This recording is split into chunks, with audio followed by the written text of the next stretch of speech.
Paz do Senhor, meus irmãos. Nós vamos fazer agora o comentário da lição de número 12 da classe dos jovens da nossa Escola Bíblica Dominical. Lição esta do dia 19 de março de 2017. O título da lição é A Igreja e a Salvação dos Perdidos. E o texto áureo não poderia ser outro. João capítulo 3, versículo 16, porque Deus amou o mundo de tal maneira que deu seu Filho unigênito para que todo aquele que nele crê não pereça, mas tenha a vida eterna. Chamado texto áureo das Sagradas Escrituras. Nós vamos então fazer esse comentário sobre este assunto extremamente importante, a igreja e a salvação dos perdidos. Como igreja, o apóstolo Pedro disse que nós fomos chamados das trevas para a sua maravilhosa luz. Foi isso que aconteceu conosco. Fomos chamados das trevas para a maravilhosa luz de Deus. É isso que o nome igreja significa. Chamados para fora, convocados para fora. E fazemos parte da igreja. Estamos agora na luz e aqui estamos para quê? Segundo as palavras do próprio apóstolo Pedro, para que anunciemos as virtudes daquele que nos chamou das trevas para a sua maravilhosa luz. Então nós devemos anunciar as virtudes do nosso Deus. E assim devemos cumprir a grande missão da igreja. Qual é a grande missão da igreja? A proclamação do Evangelho para a salvação dos pecadores. Essa é a grande tarefa da Igreja de Cristo na face da terra. Marcos capítulo 16, verso 15, Jesus disse: Ide por todo o mundo, pregai o Evangelho a toda criatura. Mateus 28, 19 está escrito: Portanto, ide, ensinai todas as nações, batizando-as em nome do Pai, e do Filho, e do Espírito Santo, ensinando-as a guardar todas as coisas que vos tenho dito. Então, nós entendemos à luz das Sagradas Escrituras do Novo Testamento que a igreja está na face da terra para anunciar o Evangelho, proclamar a mensagem da salvação como sua missão primordial. Isso por quê? Porque à luz das Escrituras Sagradas, todos os homens são pecadores. Todos, sem exceção alguma. Romanos capítulo 3, verso 23 diz: Porque todos pecaram e destituídos estão da glória de Deus. Todos pecaram. Também Paulo fala um pouco mais sobre isso, em Romanos também, que é a grande epístola da justificação pela fé. No capítulo 5 da carta aos Romanos, o versículo 12, ele disse: Pelo que, como por um homem entrou o pecado no mundo, e pelo pecado a morte, assim também a morte passou a todos os homens, por isso que todos pecaram. Todos. Romanos 3, 23, a palavra todos.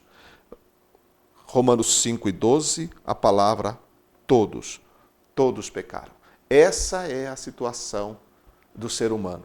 Essa é a situação de todo o homem e de toda a mulher. À luz dos olhos de Deus, é um pecador perdido. E por causa dessa situação em que se encontra o ser humano, o resultado final do pecado na sua vida está escrito em Romanos capítulo 6, versículo 23.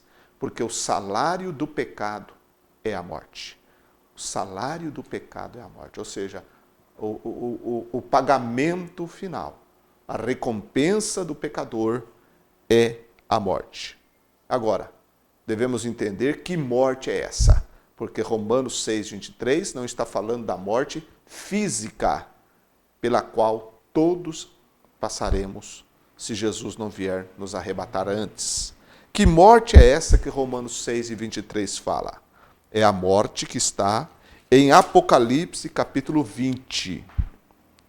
Apocalipse capítulo 20, versículo 12 a 15 diz: E vi os mortos, veja que ele está falando aqui do juízo final, então ele está falando daqueles que já morreram fisicamente, e vi os mortos, grandes e pequenos, que estavam diante do trono, e abriram-se os livros, e abriu-se outro livro que é o da vida, e os mortos foram julgados pelas coisas que estavam escritas nos livros, segundo as suas obras.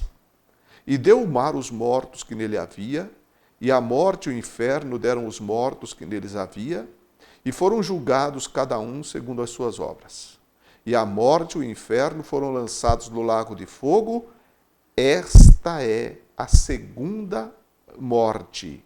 E aquele que não foi achado escrito no livro da vida foi lançado no lago de fogo. Então a segunda morte, que Romanos 6:20, a morte que Romanos 6:23 fala, que é o destino, que é o salário do pecador, é o lago de fogo e enxofre, ou o lago de fogo, que está escrito aqui em Apocalipse capítulo 20, versos 14 e 15. O lago de fogo, que é claríssimo chamado de segunda morte, é o inferno, a separação eterna de Deus.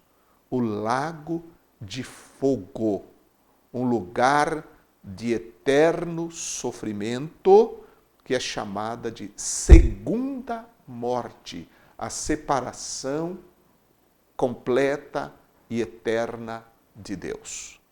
Essa é a destinação do pecador por causa da sua condição que não lhe permite aproximar-se de Deus. Essa é a situação do ser humano. Todavia, a palavra de Deus mostra e apresenta uma esperança para o pecador. E a igreja de Cristo, ela anuncia o Evangelho. Ela apresenta ao ser humano que existe uma esperança. A igreja é a porta-voz. Os salvos em Cristo são os portadores desta mensagem de esperança. E qual é esta mensagem? Que o pecador, ele pode ser salvo desta terrível condenação do lago de fogo. Só que o pecador não pode salvar-se a si mesmo. Não tem condição de salvar-se a si mesmo. Assim como uma pessoa que está à deriva em alto mar, um náufrago que está isolado, lançado nas águas em alto mar, não tem condição alguma de salvar-se a si mesmo, esta é a condição do pecador.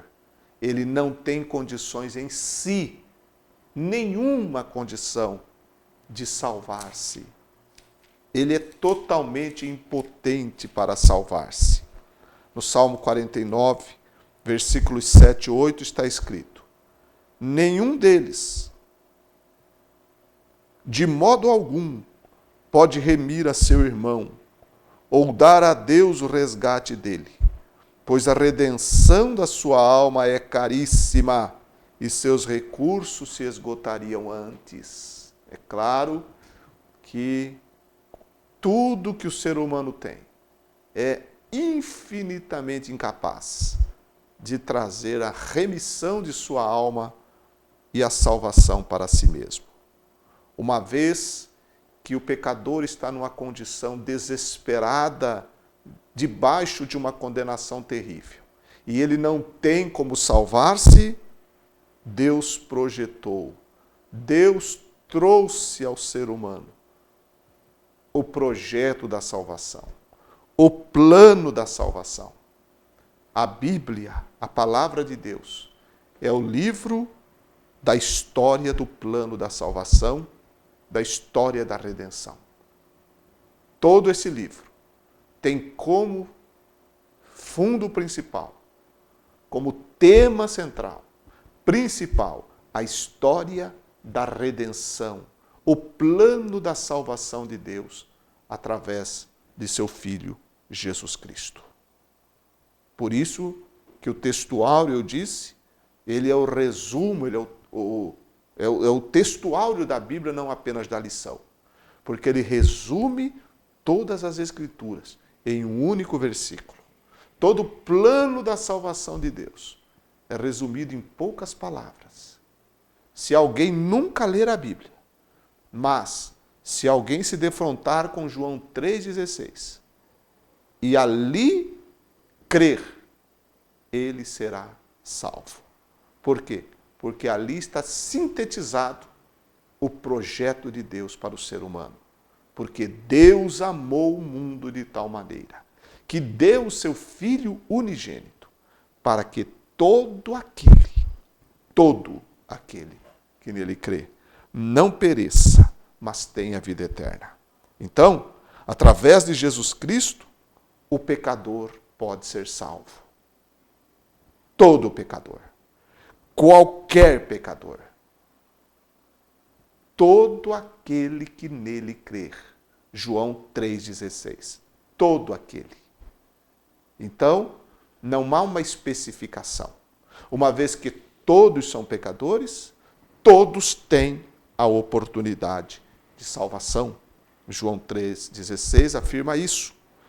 Veja outro texto que reforça o mesmo pensamento de que todo pecador tem a possibilidade de salvação, em Atos, capítulo 17, verso de número 30, são palavras de Paulo.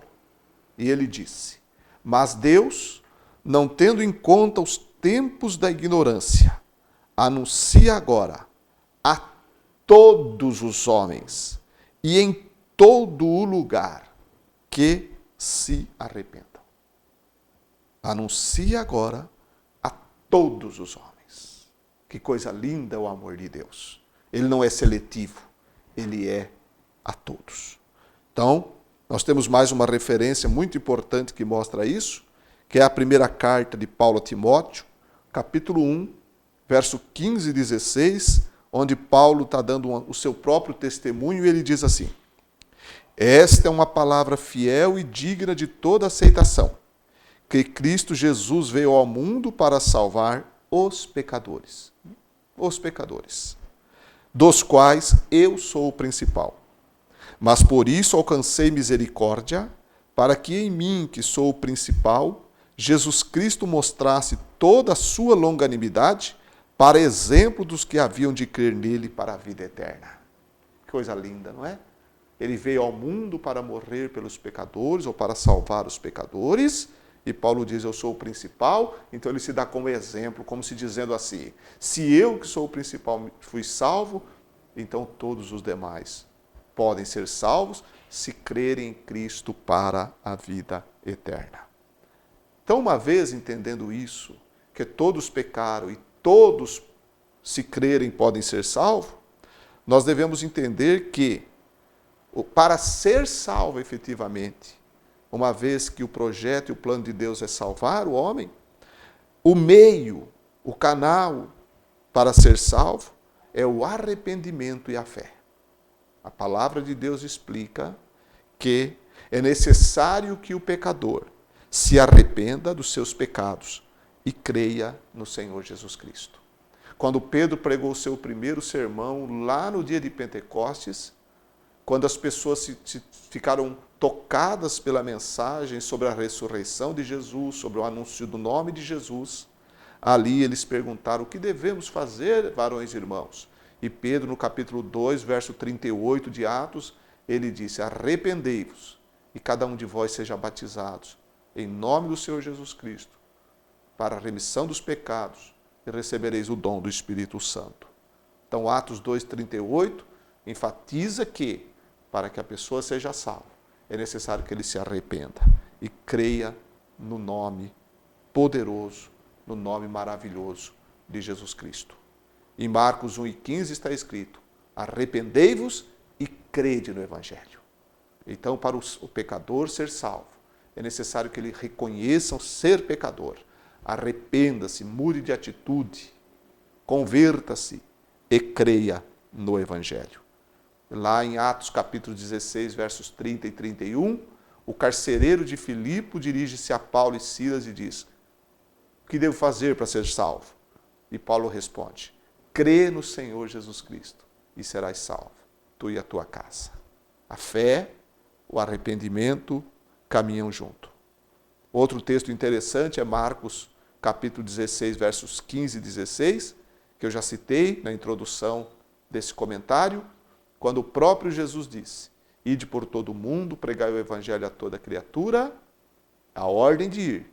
E depois ele disse no verso 16: quem crer e for batizado será salvo, porém quem não crer será condenado. Então veja que a oportunidade é dada a todos e quem crer será salvo. Se crer é salvo, se não crer será condenado. Então nós entendemos que a porta para que o ser humano pecador possa fazer parte, entrar nesse projeto de salvação e efetivamente se livrar da condenação, da morte, da segunda morte, que é o lago de fogo, é arrepender-se de seus pecados e crer em Cristo Jesus. Crer em Jesus Cristo, porque se crer, diz a palavra, será salvo. Então, já que o pecador não pode salvar-se, as Escrituras ensinam que a salvação é pela graça maravilhosa de Deus. E a graça é o favor imerecido. O homem não merece e o homem não tem condição nenhuma de ser salvo. Então, a graça de Deus se manifesta. E a fé do homem, pela graça ou na graça revelada de Deus, produz a salvação da alma. Efésios capítulo 2, verso 8 e 9 diz: pois pela graça sois salvos, por meio da fé. Isso não vem de vós, é dom de Deus. Não vem das obras, para que ninguém se glorie. O evangelho que a igreja anuncia, a pregação que a igreja faz para a salvação dos perdidos, é levar a mensagem de que o homem não pode salvar-se por suas próprias obras, porque não há mérito nenhum nele. A salvação é exclusivamente pela graça de Deus. E a fé que o Espírito Santo desperta no coração do pecador, ao ouvir a mensagem do Evangelho, e se ele colocar essa fé no Redentor, no Salvador, ele receberá o perdão dos pecados e será salvo. O maior e glorioso, extraordinário milagre que existe, a salvação de uma alma, porque muda completamente a vida de uma pessoa. Tanto que a Bíblia relaciona isso a um novo nascimento, uma nova geração, uma nova criatura. Que coisa linda é a salvação de uma alma. E através da salvação, nós temos o direito de sermos chamados agora filhos de Deus. Não somos mais pecadores condenados, destinados ao lago de fogo. Somos filhos de Deus. João capítulo 1, verso 12. A todos aqueles que o receberam. Receberam quem? O Senhor Jesus. Deu-lhes o poder, deu-lhes o direito de serem chamados filhos de Deus, aos que creem no seu nome.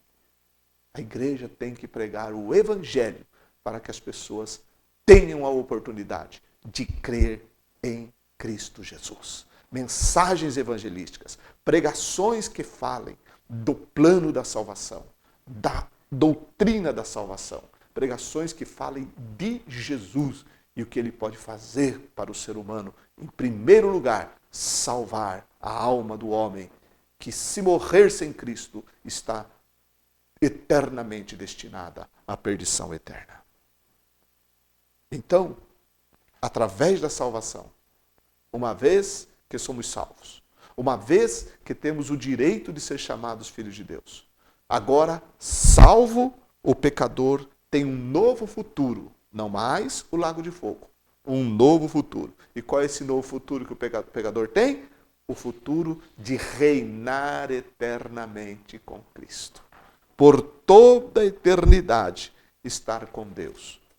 Essa é a maior mensagem que qualquer ser humano pode ouvir, de que ele pode desfrutar de uma eternidade feliz, cheia de alegria e gozo e junto de Deus.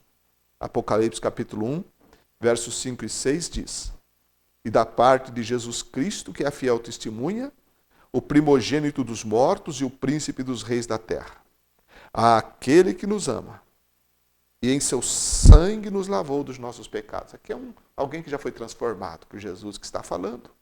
E todos os transformados e salvos podem se incluir aqui, porque ele nos ama. Ele ama todos os pecadores, é claro que ele ama, está escrito. Todavia, agora salvos, nós começamos cada vez mais a nos relacionarmos mais profundamente com esse Deus amoroso. Ele nos ama e no seu sangue nos lavou dos nossos pecados. A única coisa que salva e lava os pecados é o sangue de Jesus Cristo. A morte sacrificial de Cristo. O seu sacrifício é a única coisa que justifica o homem diante de Deus e que pode salvar o ser humano. E nos fez reis e sacerdotes para Deus e seu Pai. A ele glória e poder para todos sempre. Amém. Reis e sacerdotes. E lá, em Apocalipse, no capítulo 21, a Bíblia fala do novo céu, da nova terra, fala da nova Jerusalém, depois no capítulo 22 fala do rio puro da água da vida, fala das delícias e das maravilhas que estão reservadas para os salvos, e no versículo 14 ou 13 está escrito, Jesus diz assim: Eu sou o alfa e o ômega, o princípio e o fim, o primeiro e o derradeiro. Bem-aventurados aqueles que lavam as suas vestiduras no sangue do Cordeiro, para que tenham direito à árvore da vida e possam entrar na cidade pelas portas. E o 17 diz: E o Espírito e a esposa dizem: Vem. E quem ouve, diga: Vem. E quem tem sede, venha. E quem quiser, tome de graça da água da vida. A igreja é a grande promotora de Deus para levar ao mundo essa água da vida, essa oferta de salvação de Deus através de Jesus Cristo, o seu Filho. Então a igreja é a salvação dos perdidos. Que o plano da salvação seja mais pregado. Que os nossos cultos sejam mais evangelísticos. Que nós, como igreja, possamos jamais nos descuidar de missões, de evangelização, e que cada crente possa orar pela salvação dos pecadores e se empenhar da maneira que puder para que uma alma seja salva. Porque essa é a grande missão da igreja, a proclamação do Evangelho para a salvação dos perdidos. Que Deus continue abençoando a sua vida.